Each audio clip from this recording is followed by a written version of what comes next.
সিলেট-৩ আসনে ধানের শীষ প্রতীকে জনসম্পৃক্তি গড়ে তোলার লক্ষ্যে বিশাল গণসমাবেশ ও প্রচার মিছিল অনুষ্ঠিত হয়েছে।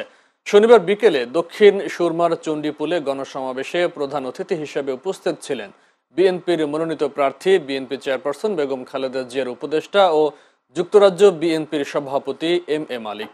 জনসভায় তিনি বলেন, দক্ষিণ সুরমা, ফেঞ্চুগঞ্জ, বালাগঞ্জে বিএনপি মনোনীত প্রার্থী হিসেবে তাকে সহযোগিতা করলে তিনি বিজয়ী হয়ে জনগণের সেবা করবেন। পরে তিনি নিজেই দেশরত্ন বেগম খালেদা জিয়া ও দেশবাসীর জন্য বিশেষ মোনাজাত করেন। সভার শুরুতে দক্ষিণ সুরমা, ফেঞ্চুগঞ্জ, বালাগঞ্জ থেকে নেতাকর্মীরা ধানের শীষের পক্ষে মিছিল নিয়ে জনসভায় উপস্থিত হন। কিছুদিন আগে আমাদের মাননীয় মহাসচিব আমাদেরকে প্রায় ৩০০টা আসনে ঘোষণা দিয়েছেন। এর মধ্যে দক্ষিণ সুরমা, ফেঞ্চুগঞ্জ, বালাগঞ্জ থেকে আমি মোহাম্মদ আব্দুল মালিককে ধানের শীষের পক্ষে আগামী নির্বাচন করার ম্যান্ডেট দিয়েছেন। আপনারা সহযোগিতা করতে হবে।